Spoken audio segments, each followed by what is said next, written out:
I'm interrupting this video with a brief mid-roll promotion. I wanted to talk to you guys about readings. I'm currently doing natal chart readings and interpretations. So, if you would like a personalized video reading that is private and only sent to you, covering your personality, your talents, as well as your financial astrology, and then your destiny or your soul's purpose, which would be based on the North Node placement and the rulers of that, then check the email in my description, which is readings@astroseri.com, and go ahead and send me an email if you would be interested in booking a reading. I also offer aspect table readings, meaning all of the aspects that are in your chart and what they mean. And finally, I offer synastry readings, which is about love and compatibility. For the most part, everybody that I have done a reading has been amazed with the results and has greatly benefited, at least half of whom have left a donation after the reading to show their appreciation, or have purchased a second reading for somebody else or for additional questions that they had. Now, my readings go in depth, so it is not for the faint of heart. So if you do not want to know how you really are based on your chart, then the readings are not for you. If you would like an interpretation of your chart by me, then definitely feel free to send an email. Let me know which type of reading that you're interested in, and we will work things out from there. With that being said, let's get back into the topic of this video. Thank you. Today we'll be talking about Venus and Virgo. Venus and Virgo are perfectionists. Their sense of value is also tied to their confidence and ego. There's a tendency to be hard on themselves when somebody has Venus and Virgo. And Venus is debilitated in Virgo because there can be a tendency to notice or point out flaws in one's beauty or capabilities from being so perfectionistic or hard on themselves.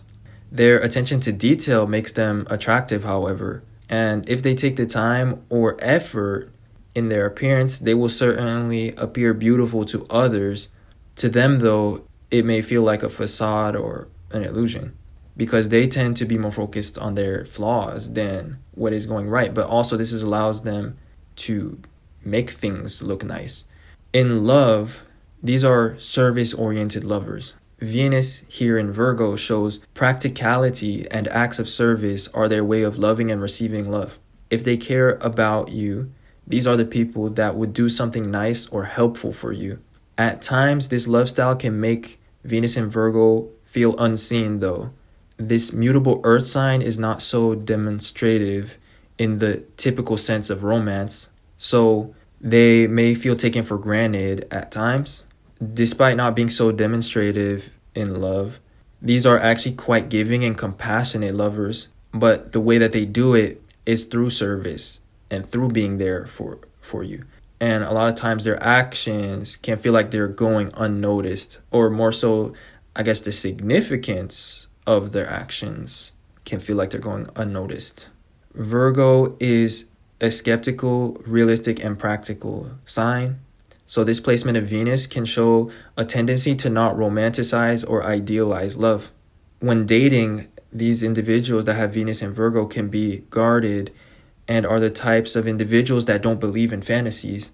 That's why Venus is debilitated here, as opposed to the sign Pisces, where it's exalted, which is all about fantasies, romanticizing things, and self-delusion. These individuals that have Venus and Virgo are not easily swept off their feet, and they need evidence of being loved. They don't like vagueness. They like things to be precise and for situations to be clear, predictable even. They have a love for familiarity and routine, especially pleasant forms of routine, so beautifying their lifestyle.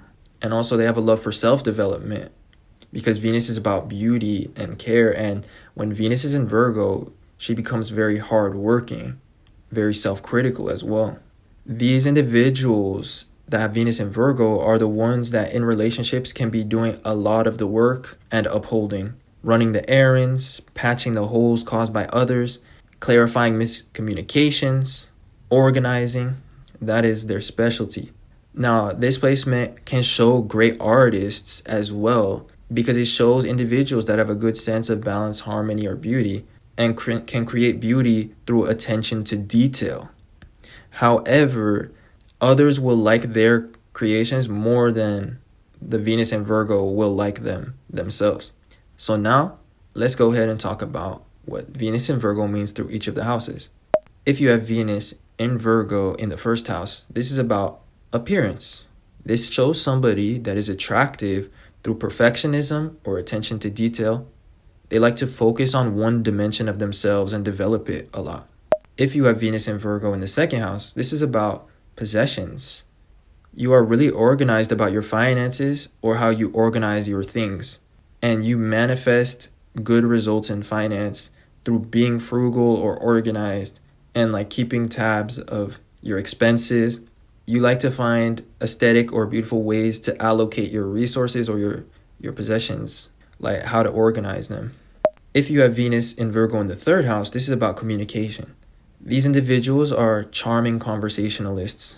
Their attention to detail and to practical matters is appealing to others, especially in conversation.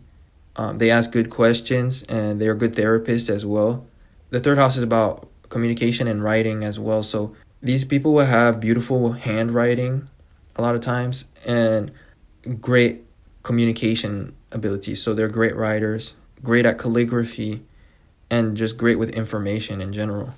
If you have Venus and Virgo in the fourth house, this is about emotional appeal. These are comfort-loving people with a love of familiarity. Their presence in others' lives is consistent and comforting. They love to solve others' problems in practical ways. And though they tend to be busy individuals, they show their loyalty and care when they care about you by making it a routine to spend time with you or to assist you when you are in need. And even when you're not in need or you're not asking for it, they will assist you or find ways to be of service.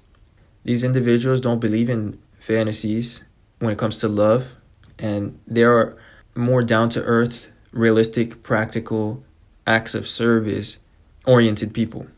And for them, down-to-earth, realistic, practical acts of service are the ultimate emotional gesture, the closest thing to true love.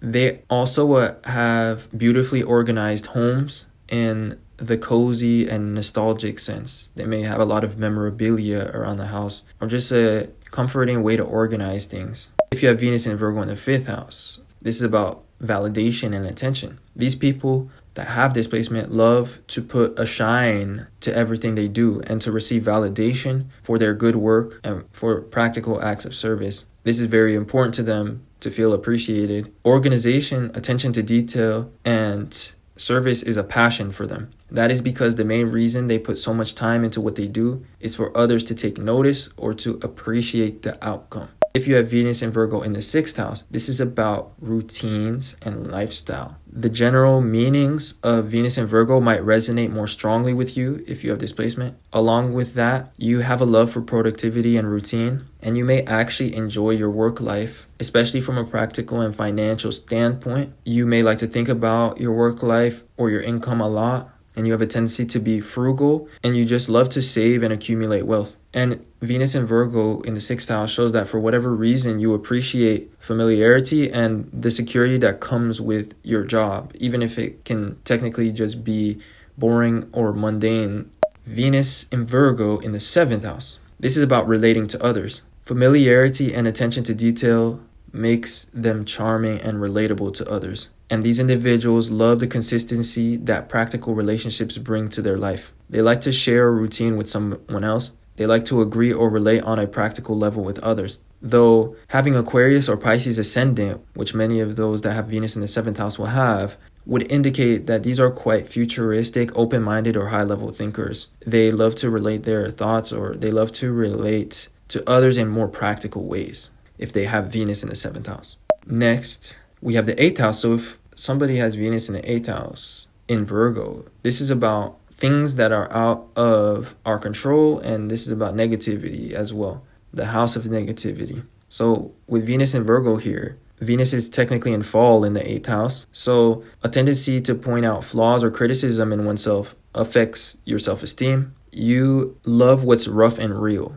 not what is phony and curated. And if you have this placement, you like it rough and real. Eighth is about sexuality. And these individuals that have Venus and Virgo in the 8th house like to know all the details of how they are desired by someone else. And just in general, they are fascinated by the deep, dark truth behind everything. They love mystery, or rather to crack the code behind a mystery. Because again, as I was saying in the beginning, Venus in Virgo does not like to wonder. Next, if you have Venus and Virgo in the 9th house, this is about knowledge and inspiration. Those that have Venus in Virgo in the 9th house have a love for practical knowledge and inspiration, and also they have a love for motivation as well. They like to be productive, and they are experienced in matters of productivity, health, and lifestyle. They may possess a wealth of knowledge on those subjects. They may know a lot about beauty or wellness as well, because Venus is about beauty and value. And so having it in the sign of health and also in the 9th house can show knowledge about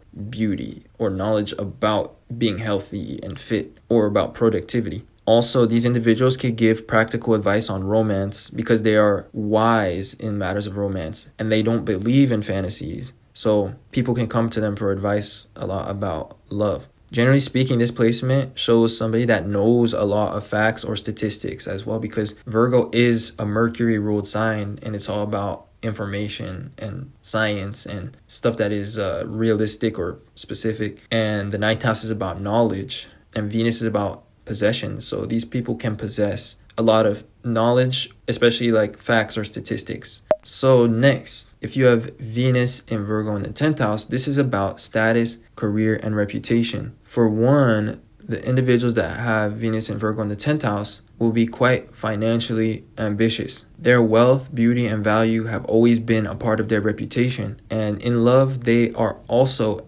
ambitious as well, looking for a high status partner or one that will complement their image and goals rather than be a hindrance to those things. They don't believe in fantasies when it comes to love, but that hard work will take them and their partner both very far. That is why they look for somebody with status or success or with a similar sense of ambition or practicality as them when it comes to romance. Their attention to detail and their love of productivity helps in their career and their public image. And generally speaking, having Venus in Virgo shows that they are usually well-respected individuals. Next, if you have Venus in Virgo in the 11th house, this is about technology and change. These individuals that have Venus in Virgo in the 11th house have a love for science and technology. They believe in progress through consistent development or refinement. They love things such as science, like I was saying, and they like what is logical and practical, and may be fascinated with the idea of using technology, apps,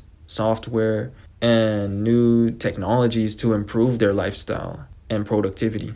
Venus is also about beauty, and the 11th house is about individuality, and Virgo is about particularities or specifics. So there are very particular traits about you when you have Venus in Virgo in the 11th house that make you unique, relatable, or attractive to others, but that you yourself may not like about yourself. Last but not least, we have Venus in Virgo in the 12th house. If you have Venus in Virgo here, this is about imagination, spirituality, and creativity. Those that have this placement have a refined or realistic imagination and creative gifts. Their imagination tends to be quite grounded and practical, with an ability to envision the specifics of things. So this is what helps them in the arts, and this is what makes them so creative. They have a good sense of harmony, balance, and beauty, and generally speaking, they also have a love for spirituality, enlightenment, and open-minded topics, though they like to channel that passion through practical outlets and activities. For example, things such as yoga or other organized activities. In some way, though, these individuals make spirituality a part of their routine, even if it's, for example, just meditation. In love, they can be quite self-sacrificing and service-oriented. They idealize the act of service and assistance. They give it a lot of importance in love, though this may not be helpful if the person does not reciprocate or is not appreciative of those acts and of that service. So that wraps up each of the Venus and Virgo placement through each of the houses. So I hope that you guys enjoyed and that it was insightful. If you did, then don't forget to leave a like on this video and subscribe to this channel for more content and to see your other placements when they come out. If you'd like a personalized natal chart reading, then check the link in the description to my website where you can book a reading. And also consider checking out my Patreon if you like my content and you would like to tune into my weekly podcast that I do on Patreon. With that being said, I appreciate you guys watching and supporting in any way that you do, and I'll talk to you guys sometime soon in another video. Peace.